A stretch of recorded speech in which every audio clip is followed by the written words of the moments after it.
Welcome to the Trade Show podcast, the home for conversations with global leaders in the trade show and events business. Our show will bring you face to face with experts who speak about the possibilities and trajectories of this $50 billion industry. I'm your host Shubhanjan Sarkar, founder of PitchLink, the next generation visitor engagement platform where our mission is to make conversion easy. Welcome to this episode of the Trade Show podcast. Thank you for listening and your continued feedback. If you have suggestions or you want me to dig in with a specific guest, please write to me at shubhanjan@pitch.link or message me on LinkedIn. Both links available in the show notes.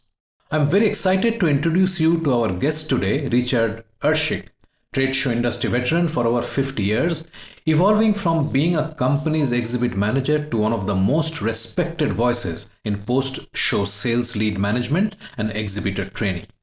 He's also the author of 2 books that tell his captivating industry story, Trade Shows Don't Cost, They Pay, and From Problem to Profession. Trade show leads are not only the seeds of sales. The trade show is by far the most cost-effective marketing communication tool available today, the trade show, for the simple reason you mentioned just a minute ago. The exhibiting companies didn't have to do anything, basically, to get that prospect to come right to their booth. The elimination of those sales calls today with the expensive sales calls, air travel, car rental, hotel accommodations, meals, entertainment, all that, golf course, it eliminates all that cost because the trade show brought that person face to face. So it puts buyers and sellers together the most cost effectively of any other marketing. Over 3 decades ago, Richard identified the industry's widespread failure of post-show sales lead follow-up, which persists till date. Richard founded a very successful marketing services company that processed over 1 million sales leads, helping 147 companies turn their trade show leads into real sales. Richard led the company to generate over 10 million in revenue and was named one of the most innovative companies in the country and a best practice in trade show marketing by American Airlines. Rich later sold his business and dedicated the next chapter of his career to training exhibitors, delivering more than 350 in-person seminars and online workshops to more than 50,000 professionals. He has been featured speaker at the Exhibitor Show in Las Vegas for 18 years and named to Trade Show Executive Magazine's Who's Who in Exhibitor Education. Known for his no-nonsense approach, sense of humor, and unforgettable real-world stories, Rich's mission has always been simple: help companies stop wasting money at trade shows and start converting their leads into measurable sales results for a positive ROI. Now, onto this truly relevant conversation with Richard Erschick. Richard, welcome to the Trade Show podcast. I'm delighted to have you here and thank you for making time so early in the morning. Well, thank you and good morning. And it's great to meet you finally. Yes. In the real world instead of on the keyboard. Absolutely. Absolutely. And we did manage to do this very, very quickly. And I'm really thankful to you for that. Before I actually dive in, what changes have you seen over this long career in trade shows? What were the major milestones? I mean, we talk about COVID being a milestone because that really changed and shook things up as far as the trade show business is concerned. I'm certainly have seen other similar change moments. What would you say they were? Well, I think first off, I want to point out that everything I talk about today and everything I teach regarding trade shows, I do it from having been an exhibitor. Most other companies and most other presenters and speakers, they all talk about trade shows without the real exhibitor experience. So I've been on the trade show floor and I know what it's like to be an exhibitor. And I think to answer your question specifically, trade shows kind of just chugged along, and it was kind of status quo until COVID. Now, we all experienced the paralyzation of the trade show industry during COVID. I mean, it literally stopped. Yeah. And I think what really hurt the industry is the exhibiting companies had no alternative other than to let go or fire their experienced exhibit managers. They couldn't afford to keep them on anymore because they weren't involved in trade shows. Right. And then during that long, drawn-out COVID problem, we'll call it, it finally changed, corrected itself, and now companies started to re-engage and start to exhibit again. And they gave the exhibiting responsibility to people in their companies with no experience. And I think that has been the biggest problem, because that problem lingers even to today. It seems like the level of experience inside of exhibitors' companies has just deteriorated. And that's problematic, but it's also opportunistic for companies today. Right. Obviously, it has been a very challenging situation, and the reaction has been sort of like what you do when you run a factory, because you believe that everybody is replaceable by somebody else. Yeah. While in this case, people who had the experience, that was not really a tradable commodity. I totally agree. It takes years to develop exhibit manager experience. It takes years to understand how to work with contractors. It takes years to understand how to get your way around in a venue. It takes years to establish pre-show, during show, and post-show procedures that are effective in your trade show program. And if you keep replacing people with that experience, you lose the experience. Yeah. And I think those are the three critical aspects of trade show exhibiting today. For what you do before the show, how you engage visitors during the show, and then the sales leads after the show. I wrote an article many, many years ago that said that sales leads are the seeds of sales. And I've proven through my entire career that real return on investment, all of the elusive ROI that everyone is talking about today, ROI lies in the results of the show, not in the activity.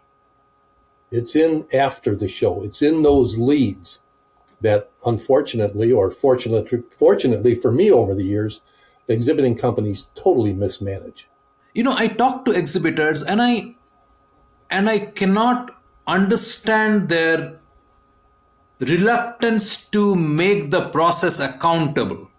Why is it that when you talk to exhibitors, because they're spending the money, really, I mean, think about it. They're spending the money. I mean, till they make the sale, it is their money which is really on the table, not their customers' money. What really sort of is the psychology there? Well, I hope your audience doesn't think this was rehearsed, because that's a question. If you look at us on the screen right now, you're going to notice that you have more hair than I have. And I lost mine from trying to answer that question you just asked. Here's the way I look at it, again, from personal experience. I think, and even from my own experience from having spent hundreds of thousands of dollars to exhibit in a trade show, the money that's spent on trade shows is really not at risk. It's already budgeted, and there aren't too many people really scrutinizing that expense.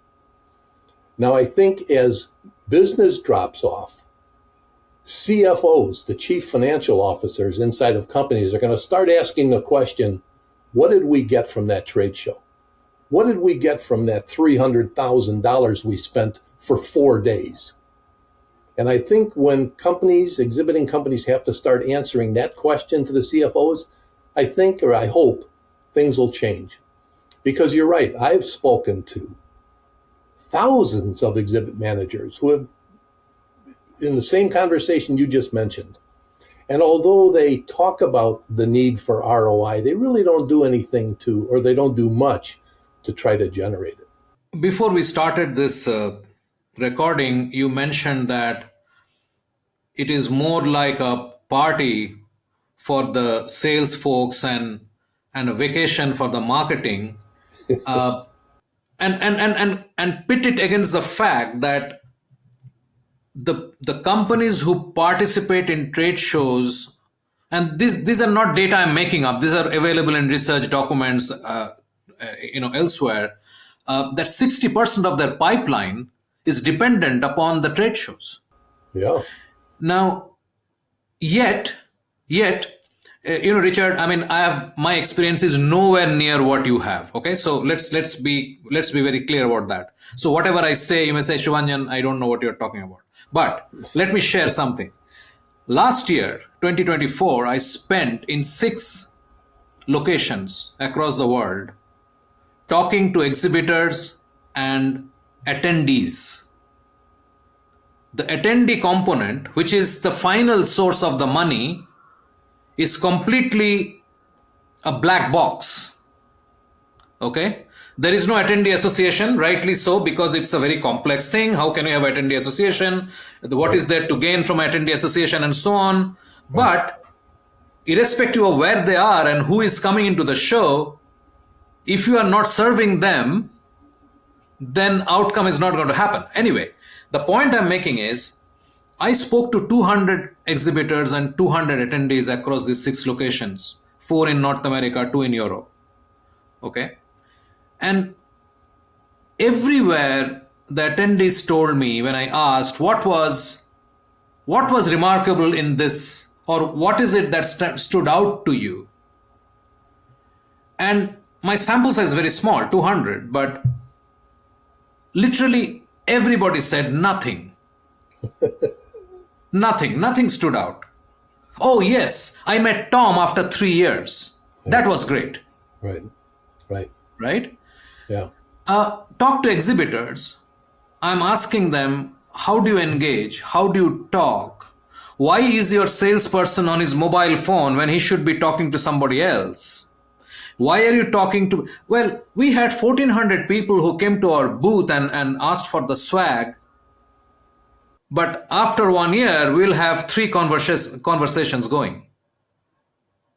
Does it sort of sound familiar to you, or am I like completely off? You are 100% accurate. And again, I don't have the answer to this, but I certainly have the same experience you're referring to.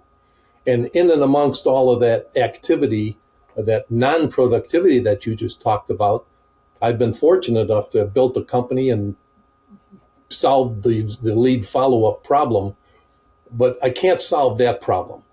And it's amazing to me that trade show organizers don't pay more attention to their exhibitors and the exhibitor problems that we're talking about right now. Exhibitor problems go far beyond understanding how to complete the pages in an exhibitor service manual. They need help with what we're talking about right now. They need training. They need to be shown how to do this effectively because they don't know. And as you just mentioned, those attendees, they'll remember where they saw the big flashing light in aisle 4, but they have no idea what company was there. They have no idea what product they were selling. They remember where the black carpeting was amongst all the colored carpeting or the white carpeting, but they have no idea where it was. So we are 100% on the same page here. And I think I did find a solution to it many years ago. It's incredible to me, and I'm sure the problem still exists today. When I heard 40 years ago that less than 20% of sales leads ever get followed up after a trade show, that statistic, very fortunately at the point in time in my career, was the foundation for my company. But that problem still exists today, and we're going to talk a little bit about that. I'm sure you're going to ask the right question to prompt the answer to that. But I've lived the problem you're talking about right now, and everybody watching this knows that problem. This is a great segue to get into it right now.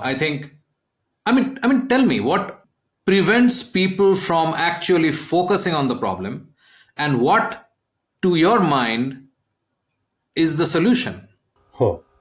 I have answers to both of those. First of all, and I remember the gentleman, rest in peace, he's been gone for a few years, but he said this to me once 30, 40 years ago when I started my business, when he asked the same question you just asked, or when I asked that same question, and he said, nobody cares. There's no reason to care. Nobody's holding anybody accountable. Everybody's involved in the activity. Nobody talks about the results, so nobody cares. But the real answer to the problem is in those sales leads, because those attendees you mentioned before visited trade show exhibitors. They went in the booths and they had engaging conversations with exhibit managers and salespeople, and they expressed interest in the product that was on display. But after the show, less than 20% of them ever get contacted. So there's the problem. There's the missing link. That's where the chain breaks. And it's bridging that. It used to be a gap. Now it's a chasm. Bridging that chasm is the answer to this trade show ROI problem. I know it is. I proved it. And fortunately, I'm at a point in time in my career where I can say some things that I wouldn't normally say. But as I mentioned, nobody cares about this problem we're talking about. Nobody cares until it affects somebody's bottom line. Then everybody's going to care. But right now, it's expendable money. It's budgeted. It's not at risk. It's just spent for the party and the vacation. There's still that mindset out there today. Now, I want to clarify something here. I'm not talking about every exhibitor, but I am talking about most of them. Yeah. There are, and I've met some very, very efficient trade show exhibiting companies who did the pre-show promotion to invite people to their booth, who did the training in the booth to teach their booth staff how to engage and qualify and disqualify prospects and non-prospects. And then those companies who did accurately and efficiently follow up those leads and convert them to sales. And the sales from those leads is where the return on investment comes from to keep exhibiting. Now, that sounds like a very simple formula, but it's hard to get there. Why is it hard? Because nobody cares. Here's the biggest problem in trade shows today, and I'm looking back over 50 years, 5 decades, to make this statement. Here is the problem. The marketing department is responsible for the trade show. The marketing department sets up the booth, works with the venue, works with the exhibit builder, works with the I&D company, works with all the service providers. It's the marketing department. So the marketing department basically generates the sales leads. Here's the disconnect. After the trade show, they give the sales leads to the sales force. They relinquish control of everything because they had the leads and they gave them away. And the sales force doesn't have time to follow them up. So less than 20% of lead follow-up today is not, I'm not blaming the sales force for that. They don't have time because I can prove in my statistics from having processed over 1 million sales leads that most of them aren't worthy of the sales force's immediate follow-up attention. There's sales in there. There's needles in those haystacks, but the sales force doesn't have time to get to them. They have other things to do. First of all, they can't reach anybody with all the telephone obstacles and the voicemail and the automated answering machines. They can't reach anybody. The cost of sales calls is too high. They can't visit them personally. So again, in my statistics, I can prove from having processed all those leads, most of the 20% of the leads that do get followed up are existing customers. Yeah. They're maintaining their relationships with people they already know. They don't have time to do all of the qualification of the leads to find the valuable ones that are worthy of sales follow-up. So that took me 50 years to get to that conclusion, but that's the problem. It's the disconnect between marketing and sales. But there's a solution, and we're going to get to that. Two quick points I want to mention here. One is that this dysfunctional relationship between marketing and sales is not unique to trade shows. It is what actually happening in B2B sales. Sure. B2B sales organizations are reeling under this problem that marketing and sales are existing in two different worlds and they don't talk to each other.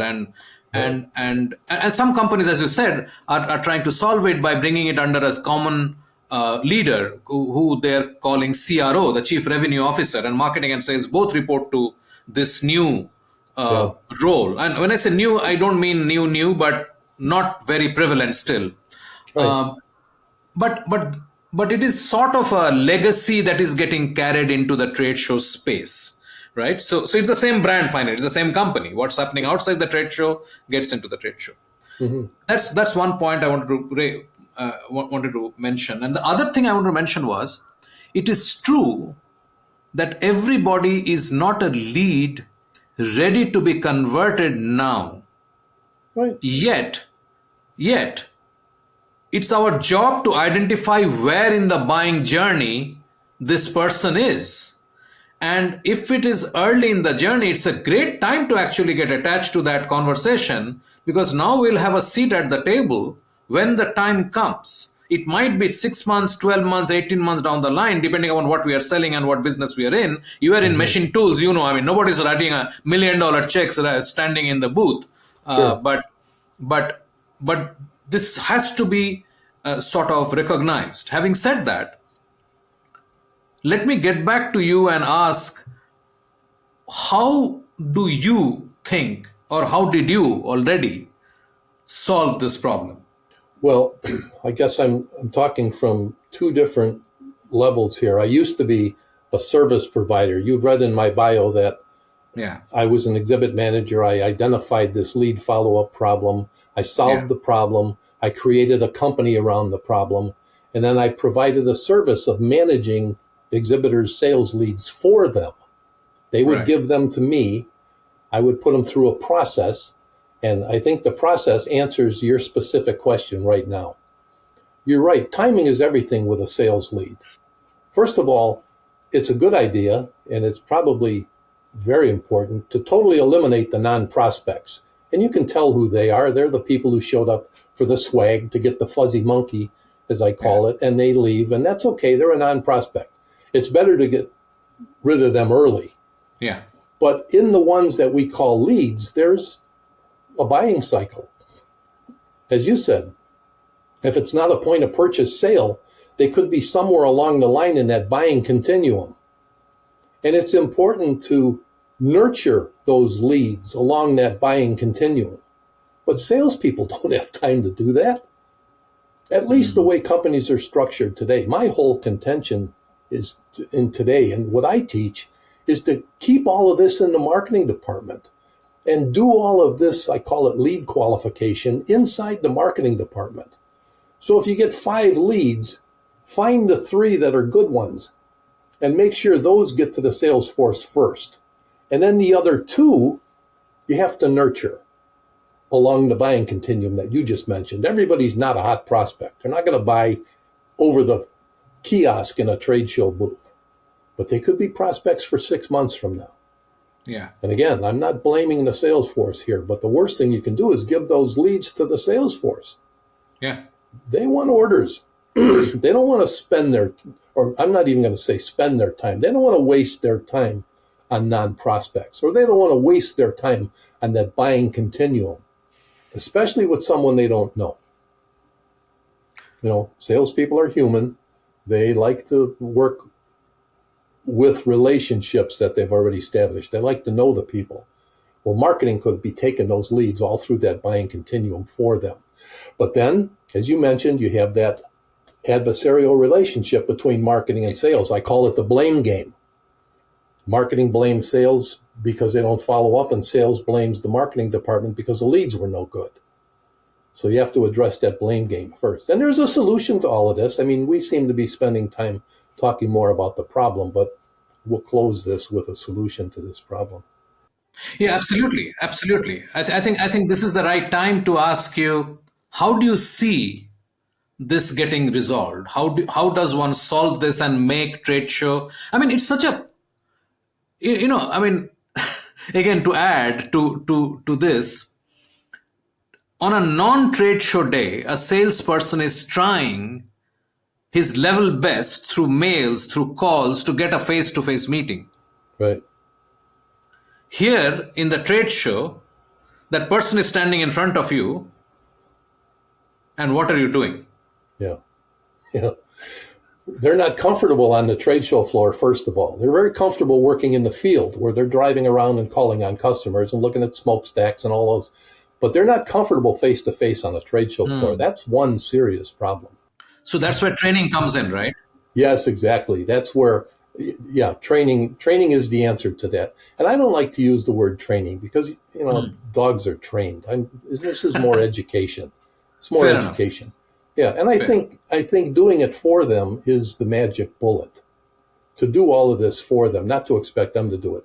In my statistics, and I mentioned to you from having processed over 1 million sales leads, we made 1,600,000 outbound telephone calls qualifying sales leads to arrive at this statistic. And this exists today. It takes 7.6 telephone dialing attempts to reach anybody for anything. 7.6. It takes 3.4 telephone dialing attempts to identify a prospect.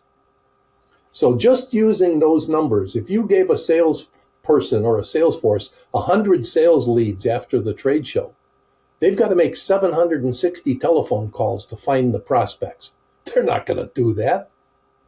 They're going to make excuses as to why they can't. I'm not going to say they lie about the fact that they did, but they're going to make excuses of why they can't, but they can't. And why should you expect a sales force to be making 760 telephone calls when they should be out selling their products?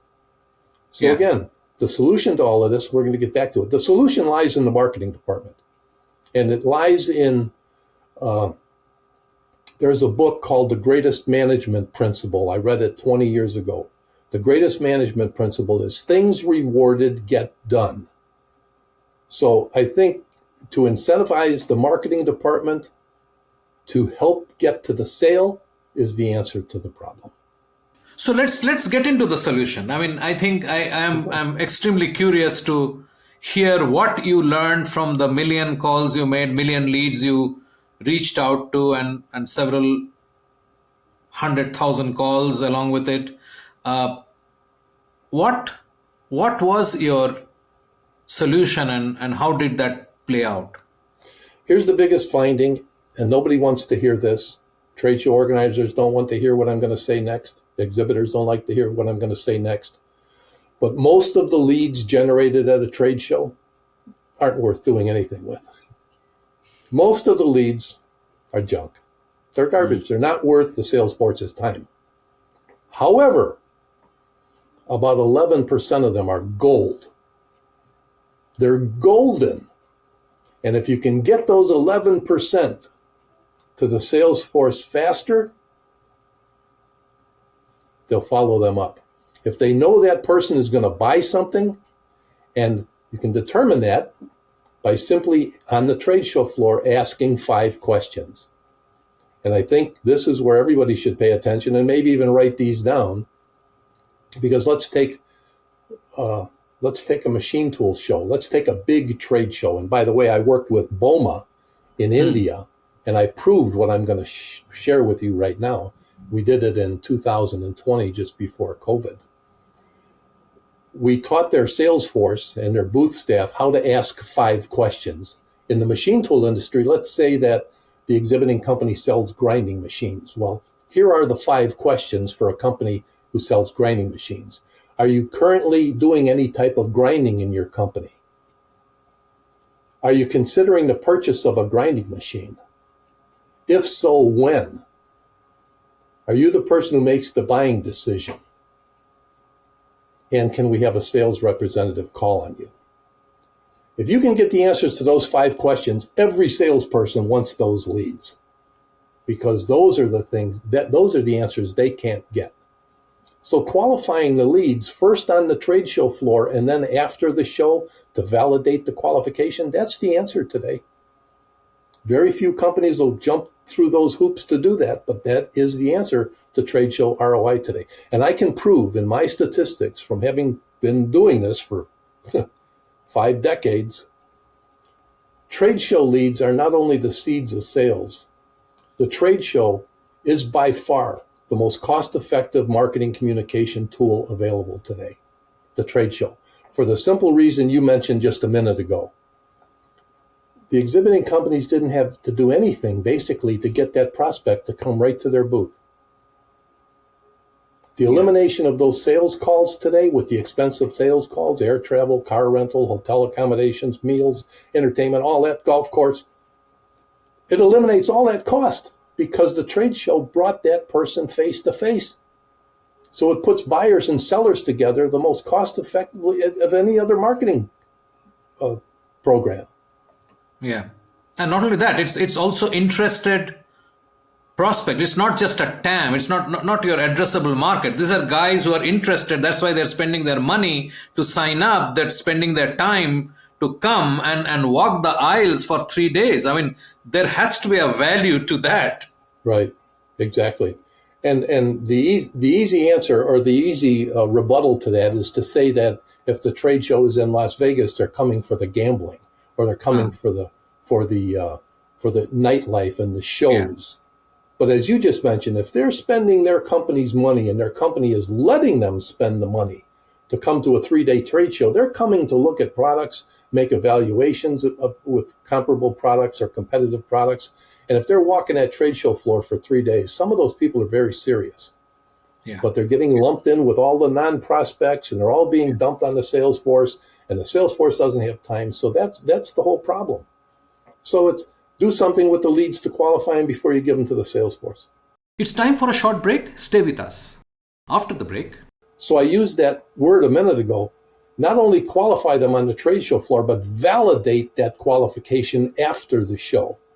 They're less likely to misrepresent themselves by direct mail or a phone call than they are in the trade show booth. So I hope that answered your question. That's a very key point in all of this. You can't always trust everything that's said on the trade show floor. Are you the person who makes the buying decision? Well, certainly I am. But they might not be. But if you ask that person after the show, are you the person who makes the buying decision? They have more of a chance of saying, not really. I just went to Vegas. You are listening to a Bizcast audio original. Podcasting is one of the fastest growing content marketing avenues today. We can help you exploit this largely untapped marketing opportunity. We can craft your audio strategy and leverage the wide reach and easy streaming capability that smartphone penetration provides. It is powerful and personal. Talk to us to find out how podcasting can help you build your brand and reach out to target audiences. Welcome back. I'm Shubhanjan Sarkar, your host for the Trade Show podcast and founder of PitchLink, the visitor engagement platform. Let's dive right back into the episode. Quick question. From your experience, how willing are attendees to answer those 5 questions? Because these are very pointed questions. Are you a decision maker? If I'm not, I may feel, well, I'll say yes, or if I say no, I may be less important guy, So what is your experience like? It sounds like we rehearsed this. That's why I said a second ago, and I'm going to say it again because it's very important, and I'm glad you brought us back to that. When you ask those 5 questions on the trade show floor, that person is face-to-face with you, and they can misrepresent themselves.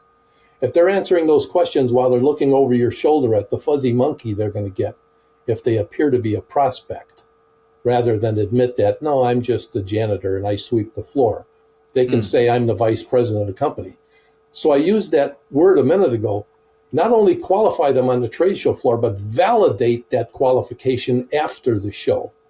They're less likely to misrepresent themselves by direct mail or a phone call than they are in the trade show booth. So I hope that answered your question. That's a very key point in all of this. You can't always trust everything that's said on the trade show floor. Are you the person who makes the buying decision? Well, certainly I am. But they might not be. But if you ask that person after the show, are you the person who makes the buying decision? They have more of a chance of saying, not really. I just went to Vegas. So I hope that answers that question. Because it does. But still, I'll sort of persist on that for a bit. How willing are people typically? If I'm a salesperson standing in a booth and I'm in charge of, say, in some way managing the qualified guys into conversation with my expensive sales staff, and I ask these 5 questions, how likely is it that people will be answering these questions, or they'll say, no, let it be, I'll come back later? Some of them will do that, but again, you'll pick those up after the show too, in the way you manage the sales leads. And I'm going to talk at the end of this on how I think the marketing department should manage those leads and how they should qualify them. But It's in that validation, and it's in what I call that overlap between the people that appeared to be qualified on the trade show floor and then validated their qualification after the show. It's those people in the overlapping circle in the middle here that are the most important to be followed up on first. But, most companies, if they are a vice president of manufacturing, they have it on their name tag. They could have lied when they came in and registered, but chances are they didn't. Unlikely, yeah. And if they are serious prospects and they came to that show to look for, let's say, grinding equipment, they're going to have real answers to those qualifying questions. And remember, they're in the 11% that I mentioned before. They're not in that other 89%. They're in that 11% who came there on a mission. Companies used to send buying teams to trade shows. I don't think they do that anymore, but I remember my experience with a buying team from Caterpillar Tractor. I mean, all of those people came there with the intention of buying new equipment for Caterpillar. But I think those days might be gone. Yeah, I was talking to somebody who is familiar with this space, and he was saying that he was actually mentioning what you just said. So typically what happens is there are scouts,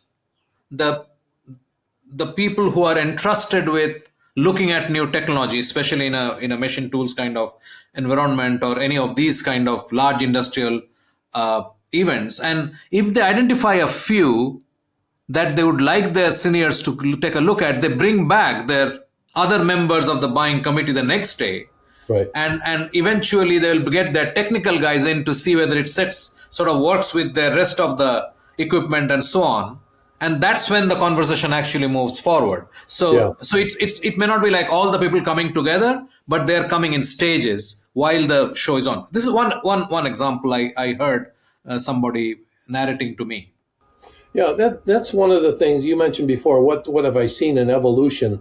There used to be buying teams, and there used to be 5 people from a company that came to a trade show, one of which might have been the scout that you just mentioned, and he or she figures out where all of the best applications are, and then they tell the rest of the people to go. Well, today, again, since COVID, a lot of these people have been eliminated, so there might only be 2, and now the scout might be gone, but the 2 people going to the show are key buyers. Yeah. So that's kind of an evolution today. I don't think they have these buying teams with the scouts and all that available money to support all of that activity. I think that's all been pared back and cut back. Absolutely. Which on the flip side adds to the importance of being more efficient on the trade show floor and using the trade show as a face-to-face buying and selling opportunity. Right. Absolutely. So let's talk about this entire life cycle, which is pre, during, and post show. Essentially, it is boiling down to engaging with the right attendees, right? So one key word is right, the appropriate, the 11%. How do you actually understand that the 11%? You're unlikely to possibly figure it out while you are doing the pre-show campaign. So to you, how does this entire campaign look like? Okay. And where do you think people are faltering? So I mean, you can play like both the roles, right? Sure. Well, let's dwell first of all on pre-show promotion, because let's talk about the exhibit manager. The trade show organizer for just a minute. They spend a lot of money filling the aisles of a trade show with prospects, people they think are prospects. They do a lot of marketing and spend a lot of advertising dollars to bring people to the trade show. But where are the best prospects for attendees at that trade show? The exhibitors have them. The exhibitors have the names of the best prospects in their databases, of their existing customers, of the people they've talked to before, of the people who've responded to their advertising. So teaching an exhibitor how to use the names they already have to increase not only visitors to their booth, but they increase the overall attendance at the trade show. And exhibiting companies I've spoken to most recently have never even thought of doing pre-show promotion and using their own databases, of which they have valuable prospects, to invite them to the booth.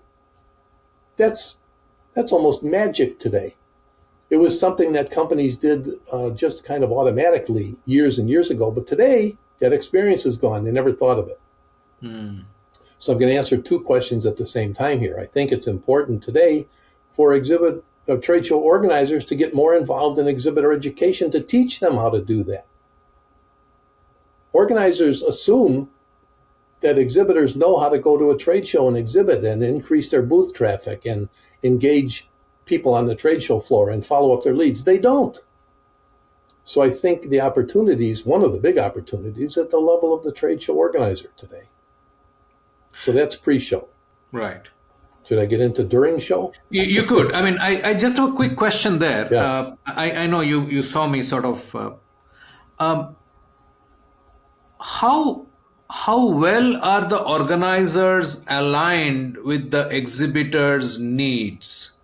For instance, I do hear from quite a few exhibitors that organizers are extremely reluctant to share attendee data before the show or even during the show.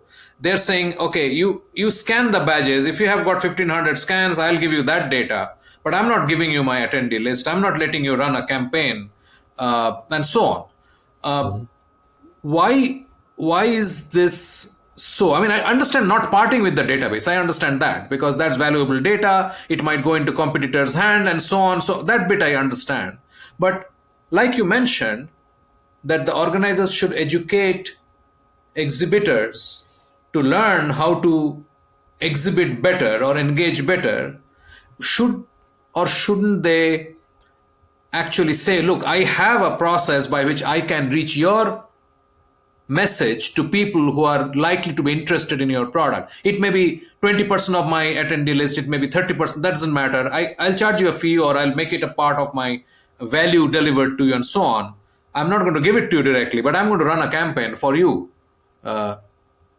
Is that something you see happening, or is this something that is not getting considered at all? Well, you asked for my input on the evolution of trade shows. Organizers used to do that. I remember, as an exhibit manager, I remember sending them information about what I was going to be exhibiting in my booth, and they did that exact promotion. They took a promotional card and they mailed it to their attendees, to their attendee list. They mailed my information to their attendee list. I think I can understand why trade show organizers today are reluctant to give away their attendee information. One is, you mentioned before, I can get in the hands of competitors. We don't want that. I don't think they need to. And I don't think they have to go through the expense of doing all of that pre-show promotion for their exhibitors, especially with the thought that most exhibitors won't value it or they won't do anything with the results of it. But I think the organizers could educate their exhibitors on how to do it themselves, because exhibitors today have not thought of doing that. I'm going to say most exhibitors that I've talked with recently since COVID never even thought of that. And it's revolutionary. I have testimonials. I can send anybody testimonials from people who said, oh my God, that's a great idea. I never thought of using my customer list to invite to my trade show. And I almost fall out of my chair when I hear that. I mean, that's so basic. But I hope that point is being driven home here, that exhibitors need education, not training. They need to be educated. And that's a simple, that thing, that point you just made about trade show organizers sharing their attendee list, they don't need to. They can just teach exhibitors how to use their own names they already have. And if they do that, and I wrote an article somewhere, I'll send it to you, the increase in overall attendance to the trade show, if, let's say, a trade show has 300 exhibitors and each exhibitor does their own pre-show promotion to their own names, I mean, that increases the overall trade show attendance for an organizer by 25, 30, 40%. That's huge for an organizer today. And who benefits from that? All of the exhibitors. So, I mean, there's some basics here that are falling through the cracks. And people, they not only forgot how to do it, they never did it, or they should consider doing it now.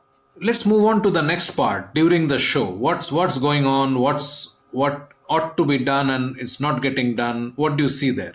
Salespeople don't like to work a trade show booth. I can tell you that right now. Trade show people are not comfortable standing on that carpet, talking to people they don't know, especially if they look at a name tag and see that person is from out of their territory. You know, People are people. They take the path of least resistance. And I'm going to say this, and there's a lot of exhibit managers out there who are going to laugh when I say that. Salespeople, watch them when they walk in the booth. They look for the first place they can put down their briefcase. And as you mentioned before, they're on their phone standing out in the aisle, or worse, they're standing in their own booth talking on their phone. There are companies today, one of them is in England, that does a very good job in actually providing booth staff for an exhibitor. They replace the exhibitor's booth staff with their own people trained to engage and qualify prospects. So again, if you can't afford to do that, or you want to use your own salespeople, just give the sales force expectations. Ask these 5 questions. Are you presently doing any grinding? Are you considering the purchase of a grinding machine? If so, when? Are you the person who makes the buying decision? Do you have money to spend? Salespeople, excuse me, good salespeople, that's not an oxymoron, good salespeople are comfortable asking those questions. If they're selling grinding equipment, they can ask a person if they're doing any type of grinding. They're comfortable doing that. They couldn't ask what kind of sewing machine your wife uses, but they're comfortable asking that question. Are you presently doing? Are you considering the purchase of? Oh yeah, when are you thinking of buying that? Or are you the person who would make that decision if after the show we can come in and talk to you about that? Are you that person we can call it? I mean, it's all those simple questions, but they're important, and a lot of people don't ask them. A lot of exhibitors don't ask them. Right, right. So coming back to our thread where we spoke about pre-show, so during the show, is this all that you think should be done? Like ask qualifying questions and then sort of share information? What else needs to be done during the show? I think that's certainly the most important part. It's the booth staff.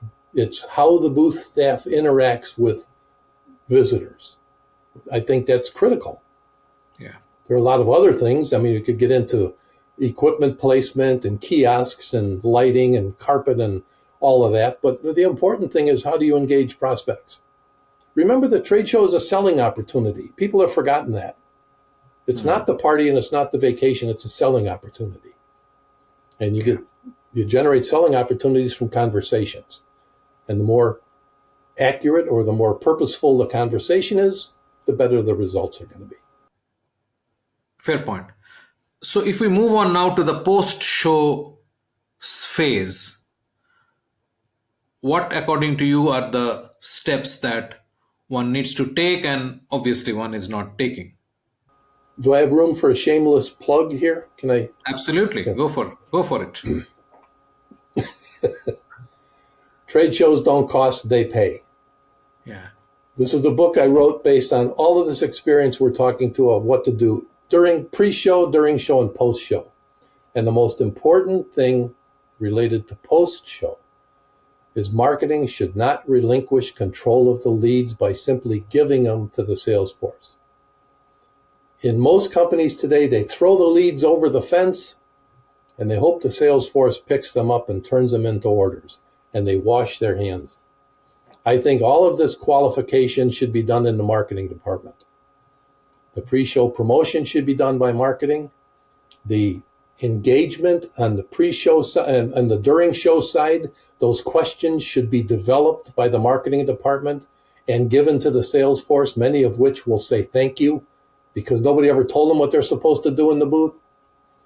So get them comfortable asking those questions. And then lastly, respond to the leads with the process I talk about in this book and validate the information that was gathered on the trade show floor. So the sales force spends their time productively calling on their best leads first. And take a machine tool show. Big capital equipment, very expensive. Generate 100 leads. You can find 3 leads out of that show that turned into orders. That trade show expense is cost justified. That's the return on investment everybody's looking for. And they're not getting it. Right now, you ask a company if they have any sales that are directly attributed to the trade show, they can't answer that. So that's an interesting point you raise, because with this abundance of data, everything getting tracked, how is this falling through the crack? How is it falling through the cracks? Most companies today, I'm going to say a lot of companies today, have very sophisticated and complicated CRM programs. You know what CRM is? Yeah. That was a big thing in the 80s. Everybody had a CRM machine. Well, with the CRM, an exhibitor would take those 100 leads we talked about, and it's the old garbage in, garbage out. They put 100 leads in the CRM, 100 leads come out, and the 100 leads are given to the sales force. The CRM doesn't do anything to qualify them. Yeah, it doesn't. The critical word in everything we're talking about here today is qualification, lead qualification. And then secondarily, the second most important word is disqualification. Yeah. It's important to disqualify the non-prospects and only spend time on those prospects. And, you know, again, in my bio, and if anybody stalks me on LinkedIn or anywhere and sees my background, I've been doing this for 40 years. And again, I can prove trade shows are the most cost-effective form of marketing communications today, if they're managed correctly. And unfortunately, that's what everybody's trying to do here. They're trying to tie some type of return on investment to trade show activity today. And it's very difficult to do if exhibitors relinquish control of the leads and they get mismanaged. And you'll hear people today talking about ROO, return on objective, ROE, return on experience. In my mind, those are secondary. It's all about ROI.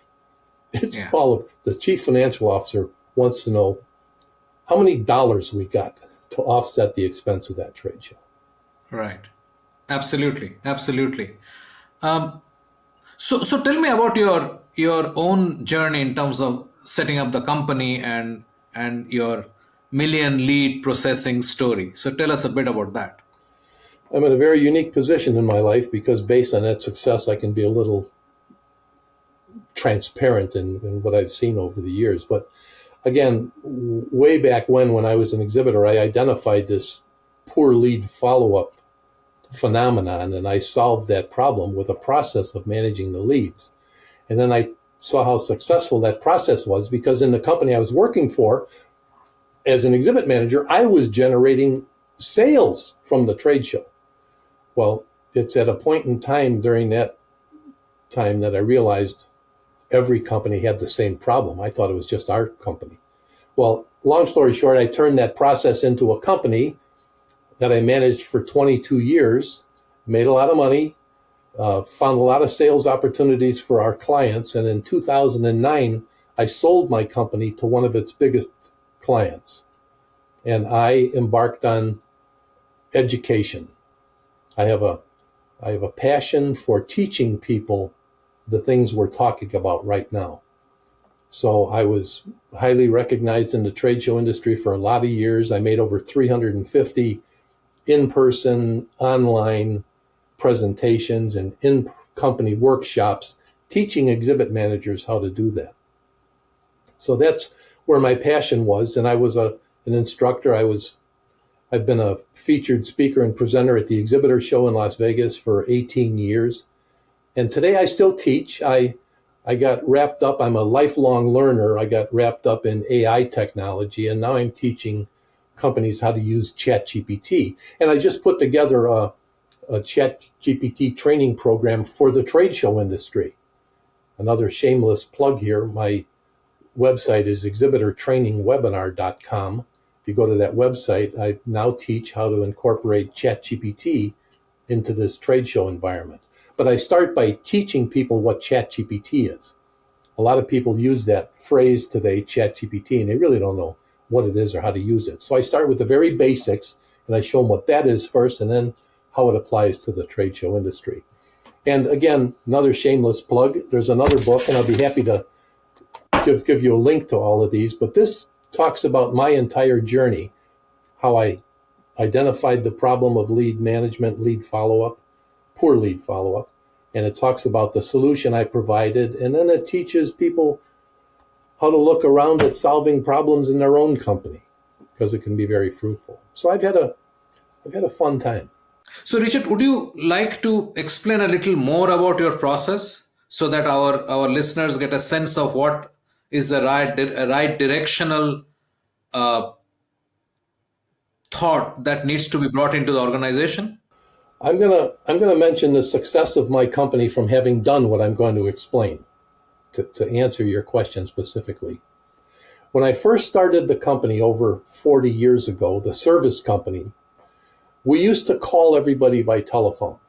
So we made 1,600,000 outbound phone calls, calling sales leads and asking them those 5 questions. We used to do it by phone.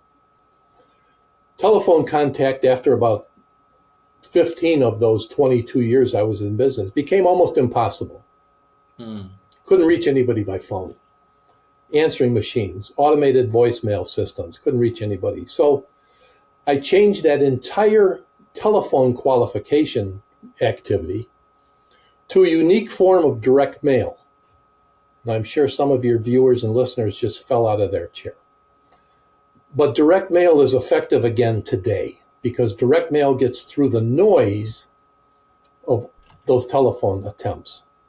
So in this book, I actually show exhibitors how to design what I call the customer satisfaction questionnaire that gathers those answers to those 5 questions. And I suggest that if you're going to mail literature packages to everybody after the trade show, to include that questionnaire. If you're not going to include literature packages after the show, you can mail that questionnaire in an obtrusive mail package, like a tube or an ob-sized envelope, something that gets to people's inboxes. So it's a very simple process, but it's a very effective process. Because, how do I say it? What was old is new again. And direct mail works in ways that's incredible today. Think about your own world. If I turn this camera and you looked at my inbox, it's got junk in it like this. But if there's a tube in it, and inside that tube is a qualification questionnaire, I'm gonna get that tube first because it looks different. So again, It's all explained in here. It's a very simple process, as I mentioned, but it was very fruitful for me. It put me in a very comfortable life position.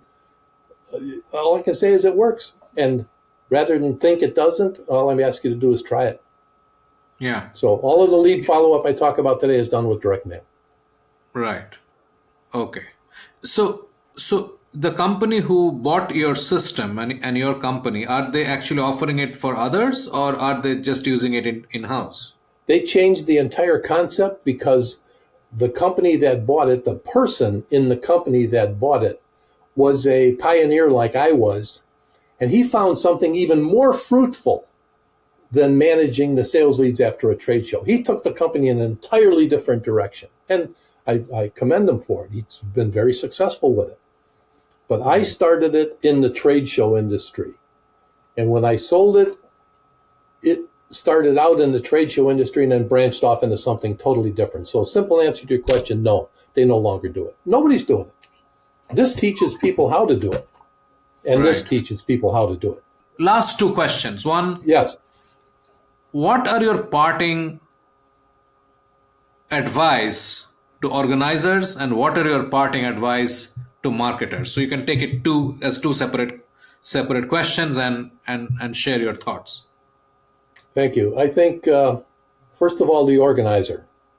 Yes. The organizer's success goes far beyond selling concrete floor space to exhibitors. They should get involved in education. They should make the commitment to educate their exhibitors. Teach them how to exhibit in a trade show they don't know. Trade show organizers today are great at providing that exhibitor service manual timely and introducing the exhibitors to all the service contractors, making sure they've got electricity and furniture and carpeting.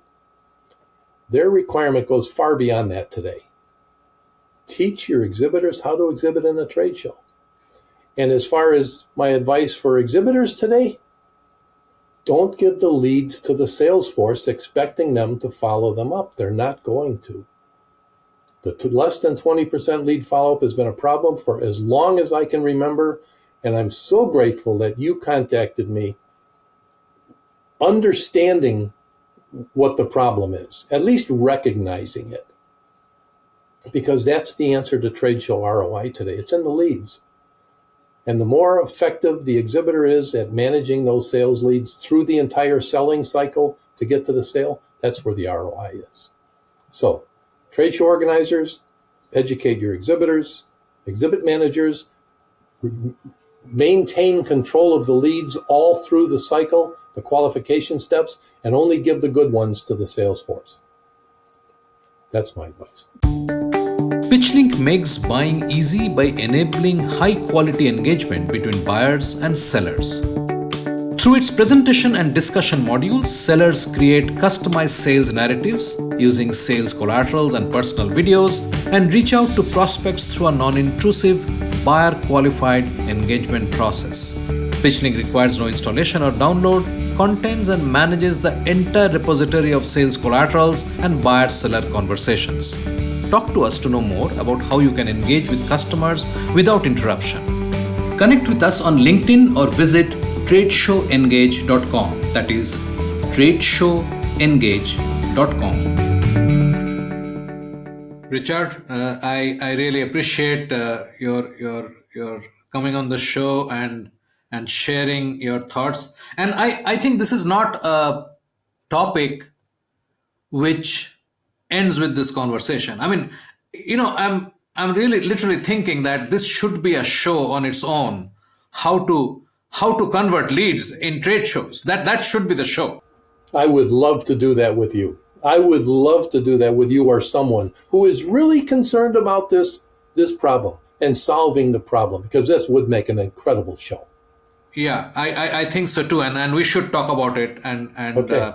We will continue this conversation. Thank you so much. I really appreciate and I hope to talk to you again soon, and have a wonderful day. Great. Thank you very much. We have a fantastic lineup over the next couple of episodes featuring great conversations on engaging your booth visitors and maximizing your ROI from your trade show investments. Subscribe in your favorite podcast app so you do not miss a single episode. Thanks for listening.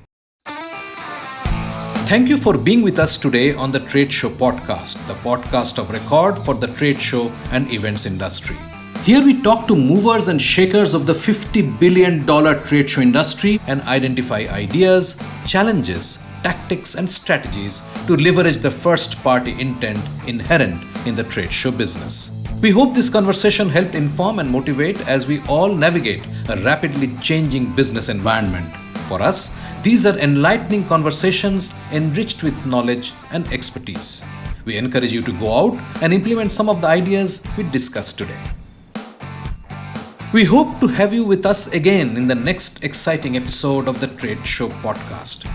If you liked what you heard, subscribe to the show in your favorite podcast platform like iTunes, Google Play, Spotify, or wherever else you get your podcast from, and give us a rating while you are at it.